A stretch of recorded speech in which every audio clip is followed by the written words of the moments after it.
take projection. Welcome everybody to Taking On Sports. I am TD. That is Greg. Greg, how you doing, man? I am good. How are you today, sir? Pretty good. We just got back from the beach, so missing that, but nice to be at least a little bit cooler again. It was pretty hot out there. I bet. But we are here, folks, with you this week. Not too much to talk about, really. Not a lot going on. We just started the Women's World Cup, so not too much to talk about with that yet. No big happenings in NBA offseason yet, at least in terms of James Harden and Dame Lillard.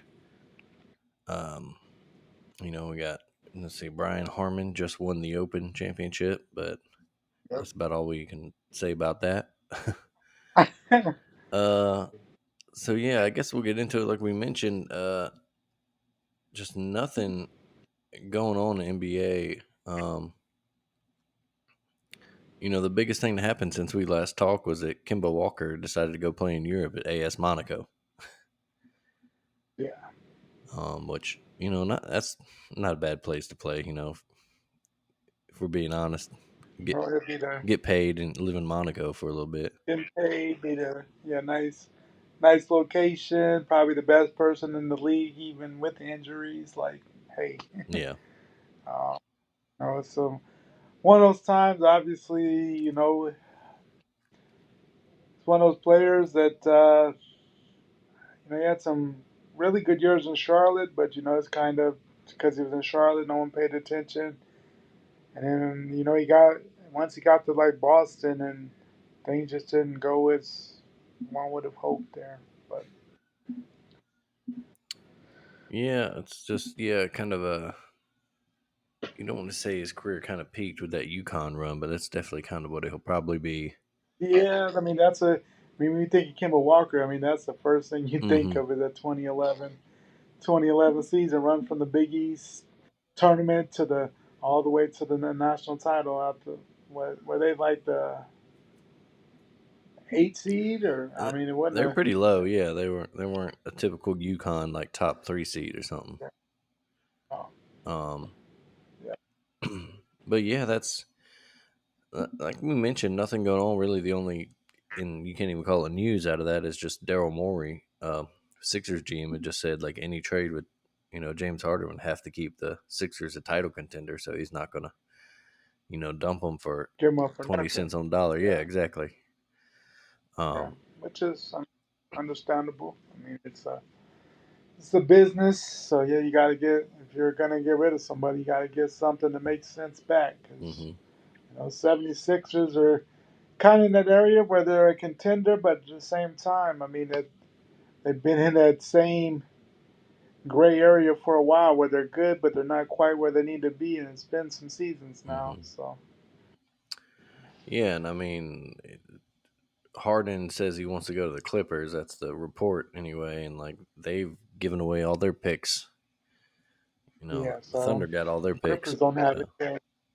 Yeah, I mean the Clippers don't have anything to offer that they would give up for Harden. no, yeah. I mean, So yeah, still waiting on that.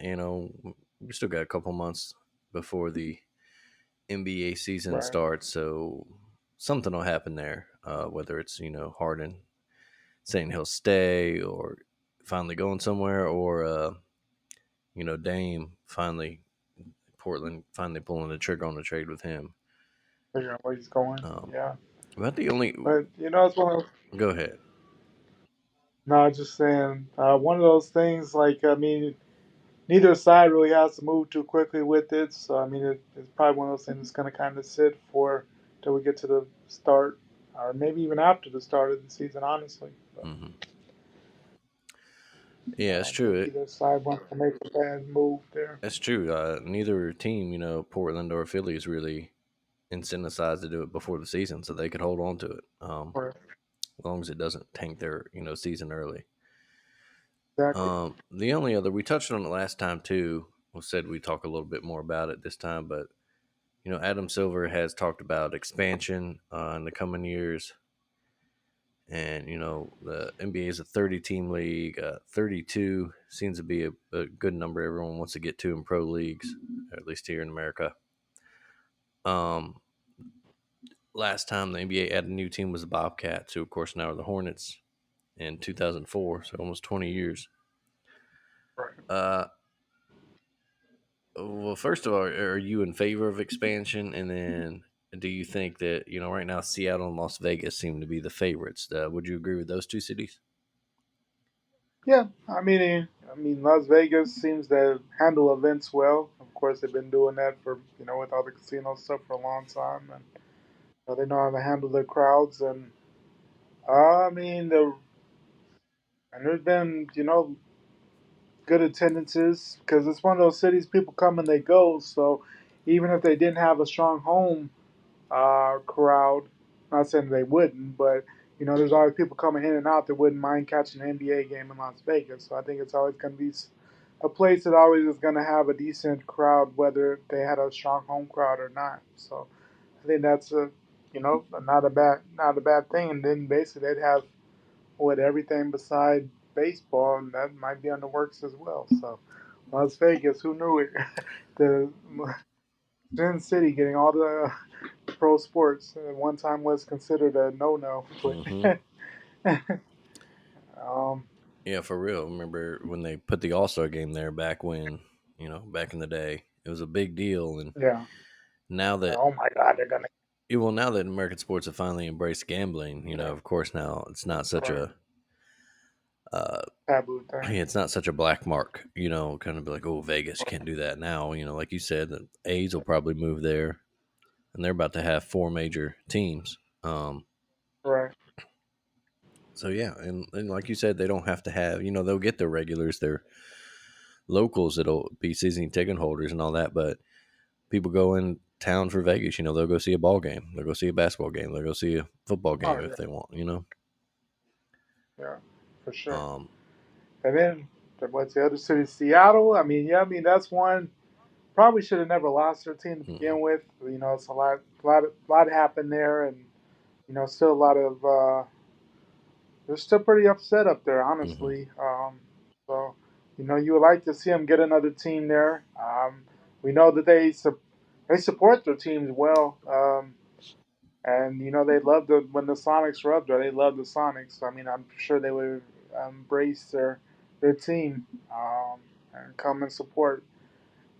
So, yeah, definitely wouldn't mind that. I guess the main thing you look at too is that with two teams pretty much being in the West, I guess then you'd have to determine who, if you're going to move somebody from the West to the East to even things up there, or how that would go.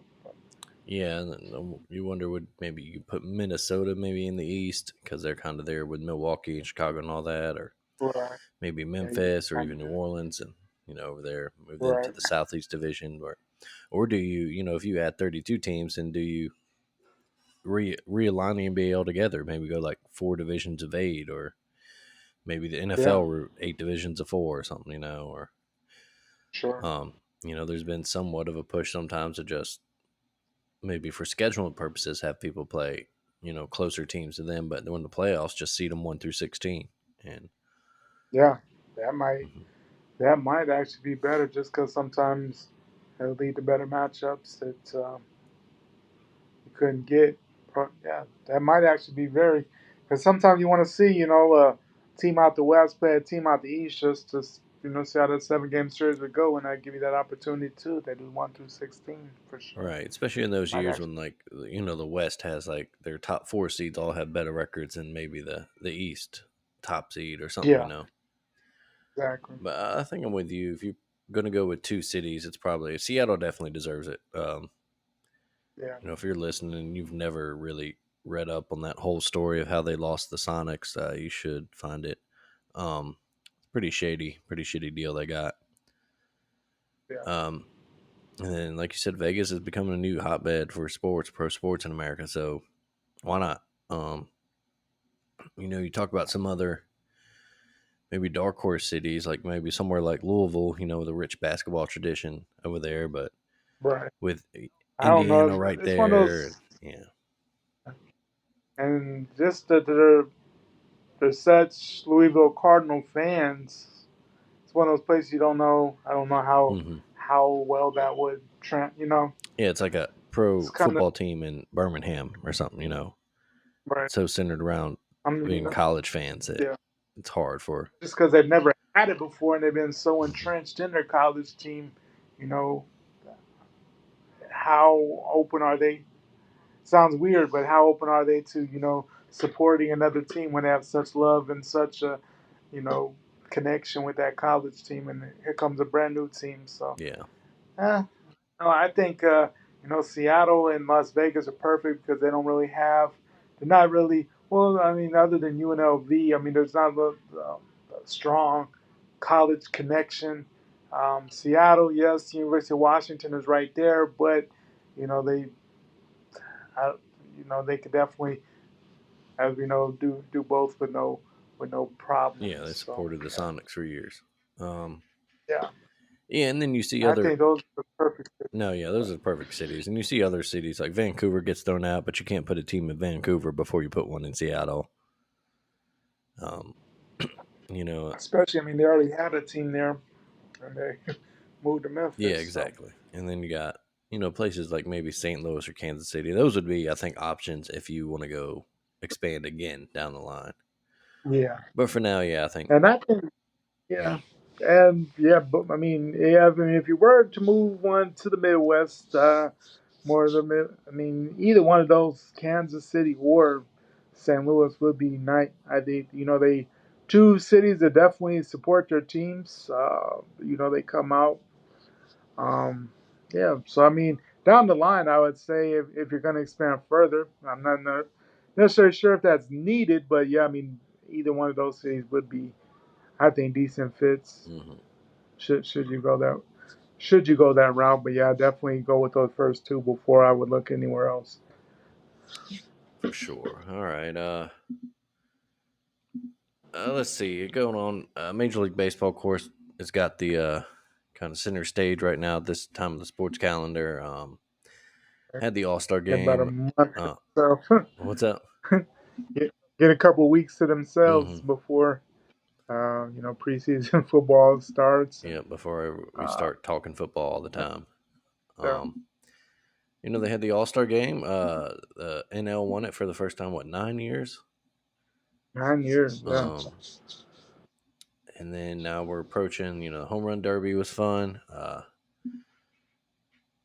What, Vlad Jr. that won it. first round. Yeah, That first round, he dropped 41 home runs. I was like, golly. man, yeah, putting on a show there. Um, and then cool, getting Griffey involved in there, and Oh yeah, seen some fun. ideas float out there that they should start doing like a Legends home run derby. I think that'd be pretty cool too. Yeah, I think that would get some numbers. hmm Um, but then of course, next up for baseball is the trade deadline's rapidly approaching here on what, Yeah. 6 days now, or what? I can't do math. Sorry, that's 8 days. Hmm. Uh, and of course, the big one there is Shohei Ohtani going to stay an Angel, or is he going to be traded? He's is he a free agent after this season? Is that what it is? I think. Yeah, I think it's after this one. Yeah, and Pretty obviously just a unbelievable player. One of the game's best pitchers, one of the game's best hitters, leads the league in homers. sure. Yeah. Um, he it, he's just a one man wrecking crew. Exactly. And Mike Trout has been hurt there, but the Angels once again struggling with two of the best players in the game. They're 50 and 49. They're 8 games out of the Rangers in the West, and Yeah. they are, Not going anywhere yeah. fast. And then in the wild card, they're 4 games back of a wild card spot. So if you're the Angels right now, your decision there is, if do you think you can make a run to make the playoffs, or do you trade Otani and get a king's ransom for him before he leaves for free? Um, And it's a tough choice. You don't want to make it, but you have to.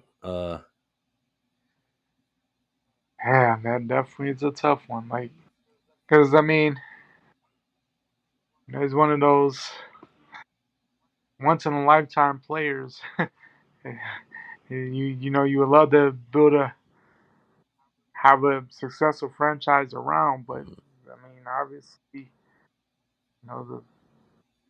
the Angels that for a while the Angels they were nice when Vlad Guerrero was there and they we were in college and everything and a little after that they were a decent franchise. But they really but that's tough. I mean, you get a lot back, but it's a bunch of probably a lot of prospects, a lot of people you don't know what they're gonna necessarily be. And you're kind of starting over, and if anything, that's gonna kill the fan interest because I mean people come to see Otani for himself whether they right. So I mean you know, but yeah, you definitely don't want to have it where you're try to keep him around and then he walks next summer for free or and don't get anything because at that time it looks even worse. So it's a tough situation for him. One I would not be the one to make that choice. But you know, I, Yeah, and it's I don't tough know. for opposing GMs too because do you risk getting rid of like all of your top prospects and maybe a couple starters for a guy that maybe won't re-sign with your team at this offseason?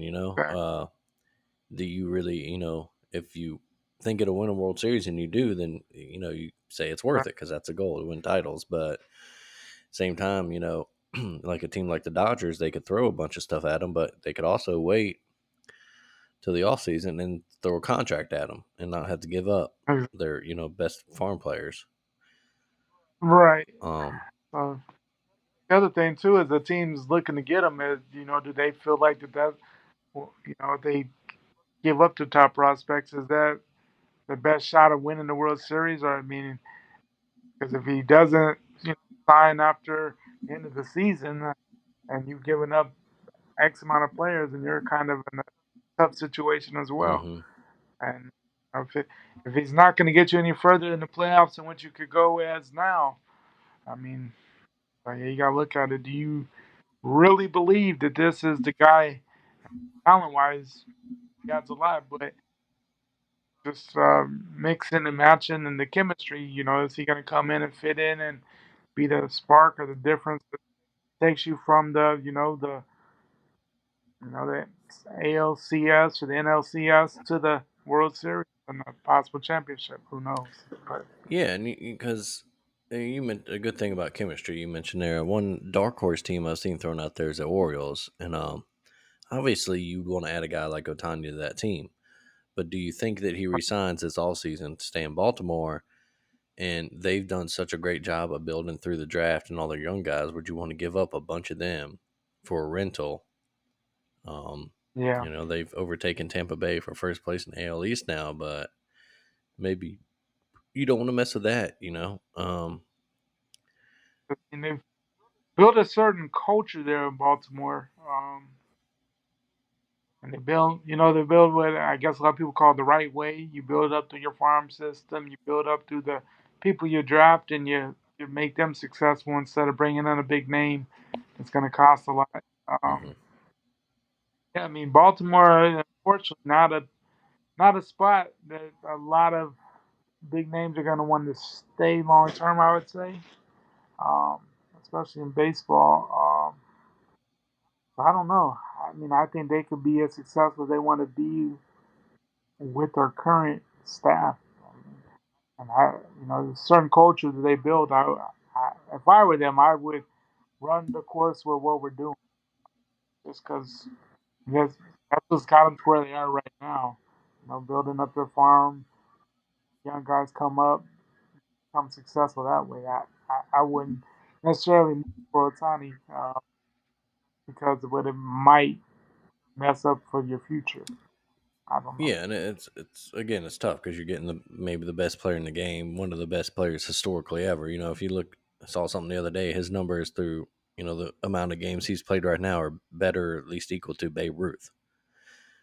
Um, so yeah, you have to weigh that against, like we said, does he resign, or is it worth giving away all those prospects and players you'd have to give up to give them, or would you rather hold on to those guys and either hope they develop or maybe trade them for numerous players? Like get three or four uh, Just contributors. if Mhm. that's who you really want, and you feel like then he's gonna either A, stay with the Angels on after this year, or B, he's gonna be a rental and go back into free agency next, not sign long term with whoever he goes to. You stay with what you have now if it's successful, and then if you really want Otani, you throw the checkbook at him next summer without losing all your players, Mhm. which can happen as well. Yep. But yeah, I mean, if you're in a decent spot and I don't know if it's a move. It's a move that could definitely make you. It could definitely break you. But yeah, it's one of those things. You, unless you're for sure that that's what you want to do, because that's tricky. Because those two, you're getting them for what 2, 3 months, Mhm. and if it doesn't work out, then you're shit out of luck with losing all the whoever you have to give up or the money or whatever you're doing to get him in there, and then if he doesn't sign with you, then you kind of shot your Yeah, you've set back your your farm time a little system a bit. few years. Um, but yeah, so that'd be interesting to see, and then you could always consider like crazy owners like the Padres guy and what's his face over in the Mets. Like they've been throwing money at everyone there. So do they just decide that they want to try to go get this guy? And even though the Mets are what like 18 games out of first place. I think anything's up in the air. It's just so tough. I do think he probably gets traded because I think Someone's gonna believe that he's a missing yeah, piece I think someone's going to for the make an offer good enough to where the Angels are like, we got to take this, and not risk losing him this all season for right. free.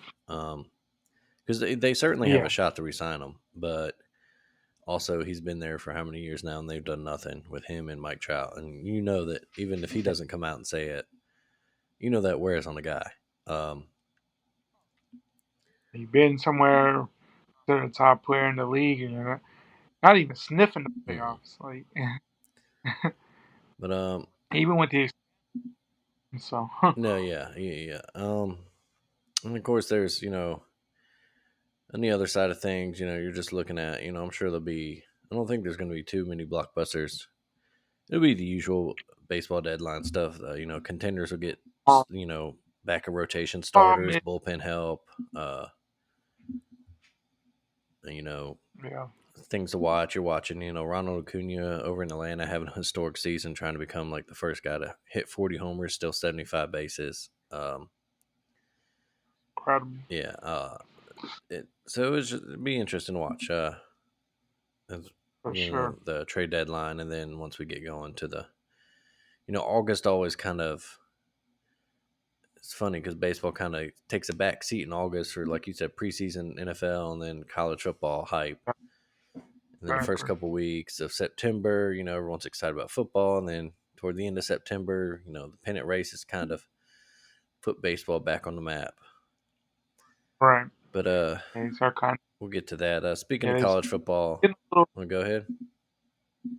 No, I was just saying, yeah, baseball kind of takes that back seat so people get accustomed to all that football's back, and they're still excited, but it doesn't necessarily take all their attention. So then they, oh look, got some interesting pennant races, Hmm. and yeah, so Yeah, because because you get those first couple, you get the excitement of open a week, and especially in college football, yeah, you get those big out of conference oh, matchups first couple weeks, and then you settle into that like week 2, 3, 4 schedule where it's pretty lame usually, and yeah, those opening conference games are meh sometimes, and yeah, for sure. but Yeah, you get your yeah, yeah. Some of those week 2 and 3 matchups, you're like, yeah, that's kind of the point where unless you're a hardcore fan, your casual fans really not necessarily watching a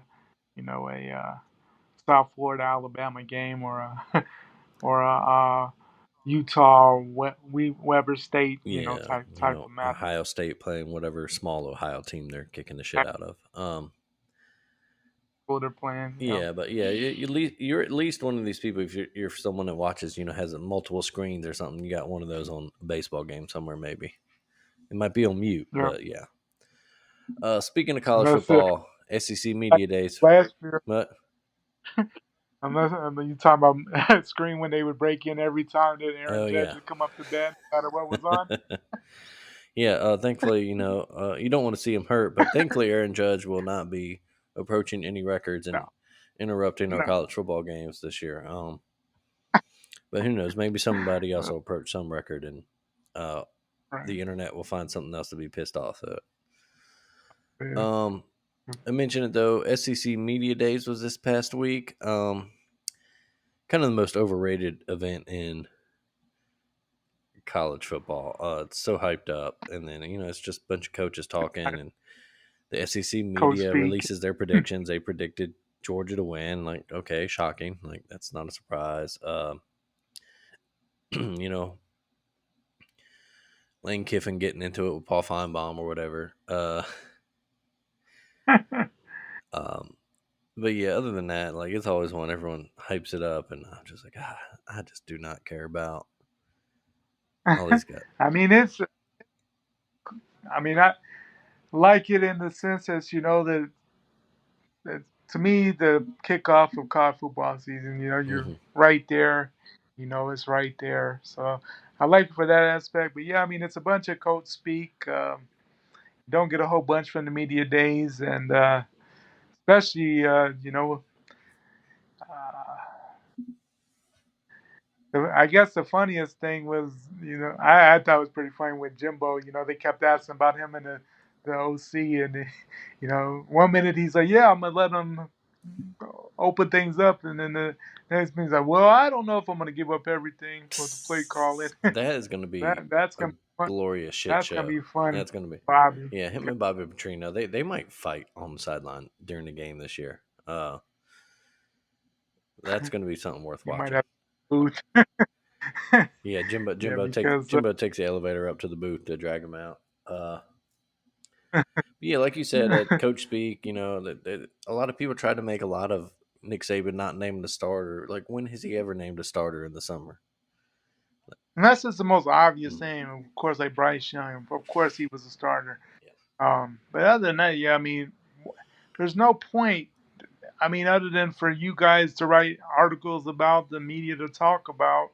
I mean, whether he names somebody or not. I mean, it's gonna be the same thing. Like no one thinks that it's gonna be the same thoughts. No one thinks Alabama's gonna win based off who their quarterback. Yeah, I mean, this has been Saban's Is. mo. When AJ McCarron was battling, what was it, Star Jackson maybe back then, or Sims? Who was the Sims guy? It was Philip Sims, wasn't it? Yeah, but Yeah, like went he on. didn't name a starter, and we watched how it played out the first couple of weekends, and then with the Jake Coker and Got Blake to that. Barnett's, we watched that play out for a couple of weeks with Jalen Hurts versus Blake Barnett. We watched that play out, like About the second series that USC game. yeah. And It was really incredible though. Jalen Hurts fumbling his first, was it his first play or at least the first series, and yeah, first, then yeah, turns out he just ran all over USC. But yeah, people, I don't know. People try to act, oh, he's baking. What do you say? It's like baking a cake. You don't want to pull it out too early. It's like, all right, yeah, nothing new here. Nick Saban does not yeah, make quarterback decisions until he sees him play in an actual game. exactly. And the thing is you look at it when you look at the entire Saban tenure, and at no time has there been a problem at the quarterback spot. That's always been the least of the concern. You're never scared every week. Oh, who's is our guy? That's the least of our concerns. I would say Mhm. it's the most. It's the biggest thing because of course the bit one of the top positions is one of the most intriguing media wise and people are all eyes on Alabama. But other than that, I mean, it's really not the biggest thing. We just have to have a guy, as long as whoever ends up being their quarterback doesn't make key mistakes. I mean, we're going to be where we need to be at. So, Right. Um. Yeah. Well said. Nothing to add to that. Elsewhere in college football, uh, Pat Fitzgerald fired officially from Northwestern. I yeah, believe he was suspended last time we talked, and then last time Northwestern reversed course. They fired him. A lot of investigations still going on into what exactly happened was there. going Even on. if he wasn't aware of it, that's kind of an indictment in itself that you don't have control of your program. Yeah, it's just one of those things, and it's some of those things that used to be cool or people were able to do, man. You just can't do that stuff anymore. Whether you think it's soft or not, you know, we're in a time where you can't let that stuff fly. That stuff, some of that hazing stuff, just cannot happen. Hmm. Just not gonna. Yeah. Yeah, that's in a bygone era of when that was okay, and it's just Yeah, weird some of it, and it's funny because a lot of people, oh, what's Northwestern doing? It's the best coach school history. If you actually look at the records, he's wasn't that great. not. If anything, I mean, you were able to. I mean, the guy what he was what 1-11 last year. I mean, Yeah. a lot of people get fired 11 seasons. Um. So yeah, that's they'll be going moving forward with an interim coach, and then we'll see Right. that. But it's See how that Northwestern, kind of opens like up. Vanderbilt, they have a ceiling. Playing in the Yeah. conference, they do. Elsewhere, everything's been quiet on like the realignment front. There's that stuff with San Diego State arguing with the Mountain West whether they actually put their letter in to leave or not. And they are officially still a member of the Mountain West. Yeah. Now, this was an interesting one. FAMU has halted football activities in the wake of a rap video Yeah. shot in the locker room. So that's Yeah. But that happened with I think Friday. The video was shot. I guess the coach didn't know anything about it, which is yeah, not not the best. Someone's got to let him know. And whether he would be cool with it, he at least has to be aware that that might, yeah. yikes. I guess the issue on the university side is they were wearing university, logos and stuff, Yeah, and the yeah. subject matter in let's see, where's the statement? It said the language Doesn't in the align with video is not consistent with Florida A&M's core values, principles, and beliefs. Um, well, all right, okay. Um, that's one of those stupid things that'll get too much traction, and then we'll forget about it in a couple of weeks. yeah. It's one of those things. We're kind of in the dead period, so it's gonna Gotta have something to talk jump about, off, all right? jump off a little bit, and everybody have their little 2 cents on it, one way or the other. Yep, and then in a few weeks, no one will even be thinking about. Sadly, no one will even talk about SWAC football this year because Dion's no longer in the SWAC. Mm-hmm. So Yeah, that's true. Yeah, where, they will not get the hype. Dion's off. Had surgery. Said he's feeling good yeah, for his the blood clot in his leg. Um, but yeah, like it's a dead period. Need to find some stories. Uh, everybody's starting to buy their preview mags, and yeah, still wishing that we still had an NCAA game to buy at this time of year next year. like get us, get us in the mood. But yeah, hopefully everything will come next year as planned, and about this time we'll all have a copy. And much easier to get the games. You just get them digitally now. You don't even have to go anywhere, Hmm. which is quite the difference of what we used to go out at GameStop or Walmart, and they had it open at midnight and long long line. And Yeah, those days are long gone. Let's see. Elsewhere in the sports world, we mentioned Women's World Cup has kicked off. Not everybody's even played their first group stage game yet. The U.S. women played the other night, 3-0 win over Vietnam. We Um, we probably won't really find out much about them until the knockout stage. Um, exactly. they don't have the toughest group. Other than that, though, really not much going on. Can you think of anything you wanted to touch on from the world of sports? Not a whole lot. We're just getting to that time period where everybody is starting to get their hot takes on the season with college football and the NFL. So, we have about a month of that. But other than Yeah, that, it'll be yeah, the Hall of Fame game that before period, we know it. Yep. yeah, exactly, almost there. But it's some interesting stuff going on. It's just a matter of if you sit down and watch women's soccer or not, or baseball fan. If you're a fan of either, get some time and some time to themselves where they can just kind of shine and be the national spotlight while we wait for football. So, Exactly. So that said, what's been done up real good for you since we last talked? done up for me really good.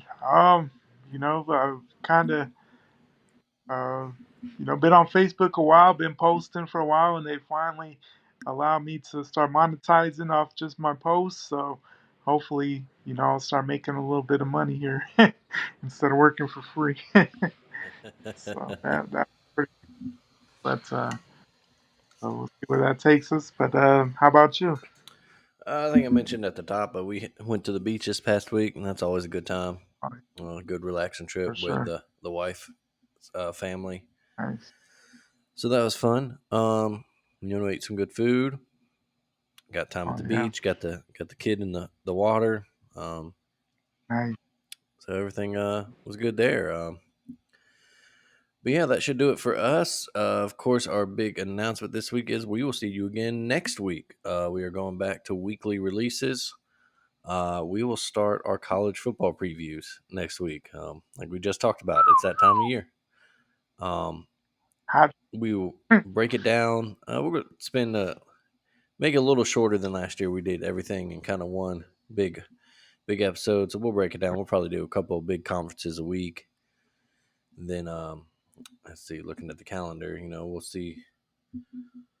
Uh, Probably start. I don't know, maybe the ACC and Big Ten next week, and then maybe go to like the Big 12, Pac 12, and then we can do SEC in the Alabama episode, and then maybe we'll have a kind of a national episode and maybe talk some Nice. smaller teams or make playoff predictions. But we'll see how it goes. So you guys take notes because, of course, as you know, whatever we pick, probably Yeah, not going to work out as. yeah. Take notes. Yeah, go back to listen to last year's episodes and see just how See, accurate we were. I will say, not to toot my own horn, but I look back at some of the stuff I predicted for last year. I at least one team in every conference championship game Well, there you go. in every conference. Yeah. At least one. I've not gone back For and what that's listened. worth. I just knew it was that bad. Yeah, I need to go back and listen and see how bad it was. But with that said, like we said, we'll start that next week. We'll do some football talk, some college football talk. So until next time, y'all, keep it done up real good out there yourselves. Greg, take it easy, man. You too. Hey, folks, hope you enjoyed this episode of Taking on Sports here on the Alabama Take Podcast Network. Be sure to check out our new female-led sports podcast, The Stare Down, as well as Alabama Take staples like Taking It Down and the Alabama Slam. You can find us and all of our great podcasts wherever you get your podcasts, as well as on thealabamatake.com. If you would, please subscribe and rate us. And remember, we'll be back next week as we return to our weekly schedule to get ready for football season.